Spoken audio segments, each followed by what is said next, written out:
माघ मास महात्म्य अध्याय 27। प्रेत कहने लगा कि हे पथिक, मैं इस समय तुम्हारे पास जो यह गंगा जल है उसे मांगता हूँ, क्योंकि मैंने इसका बहुत कुछ महात्म्य सुना है। मैंने इस पर्वत पर गंगा जल का बड़ा अद्भुत आश्चर्य देखा है, इसलिए यह जल मांगता हूँ। मैं प्रेत योनि में अति दुखी हूँ। एक ब्राह्मण अनाधिकारी को यज्ञ कराकर ब्रह्म राक्षस हो गया।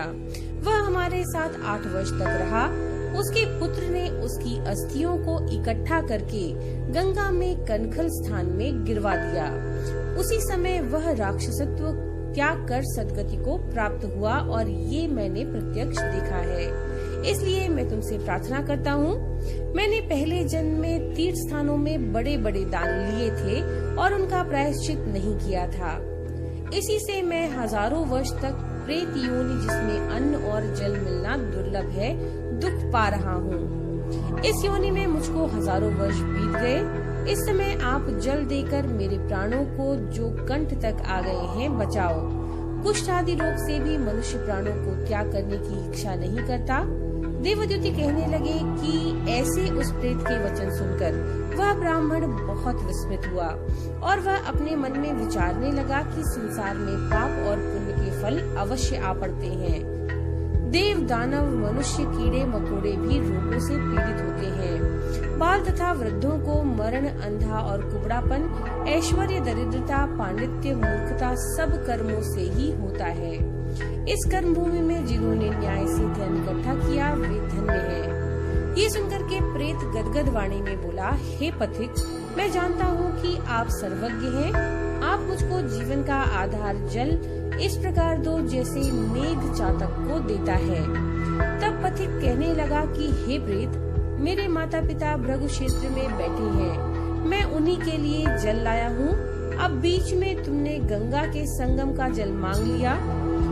अब मैं इसी धर्म संदेह में पड़ गया कि क्या कांड वास्तु में यज्ञों को इतना नहीं मानता जितना प्राण रक्षा को मानता है। इसलिए प्रेत को जल देकर तृप्त करके माता पिता के लिए फिर से जल लाऊंगा।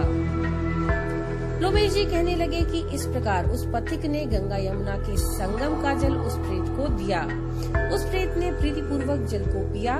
उसी समय वह प्रेत शरीर को छोड़कर दिव्य देहधारी हो गया। केरल कहने लगा कि बिंदु मात्र गंगा जल से वह प्रेत मुक्त हो गया। हम समझते हैं कि ब्रह्मा जी भी इस जल के गुण का वर्णन नहीं कर सकते, नहीं तो महादेव जी इस जल को मस्तक पर भला क्यों धारण करते। इस संसार में जो मनुष्य काया, वाचा और मनसा के पापों से रंग गए हैं, वह गंगा जल के बिना नहीं धुलते। गंगा जल के सेवन से मुक्ति सदा सन्मुख खड़ी रहती है। जिसके जल को स्पर्श करते ही प्रेत प्रेतत्व को छोड़कर मुक्ति को प्राप्त होता है, जो गंगा स्नान करता है तथा वैष्णव पद को प्राप्त होता है। यदि संबंधी लोग गंगा जल से तर्पण करें तो नरक में रहने वाले पितर लोग स्वर्ग में चले जाते हैं और स्वर्ग में रहते हुए ब्रह्मत्व को प्राप्त होते हैं। गंगा जल के समान मुक्ति का कोई साधन नहीं है। वह प्रेत वहाँ से चला गया और 1 मास में जब माघ मास आया तो उसने सुने हुए प्रयाग महात्म्य के अनुसार गंगा यमुना के संगम पर स्नान करके पिशाच शरीर को धारण कर भक्ति पूर्वक नारायण की स्तुति करता हुआ द्रविड़ देश के राजा गंधर्वों से सेवित उत्तम विमान पर बैठकर इंद्रपुरी को गया। सो हे द्विज, यह इतिहास पापों का जल्दी नाश करता है। इनमें धर्म का ज्ञान होता है। यह पुण्य, यश, कीर्ति बढ़ाने वाला होता है। ज्ञान तथा मोक्ष का देने वाला होता है।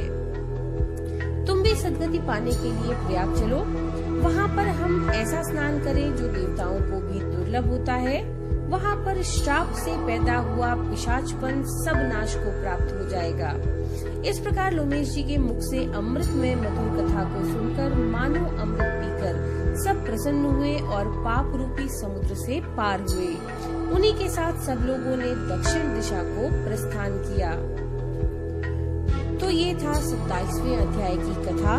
नमो नारायण।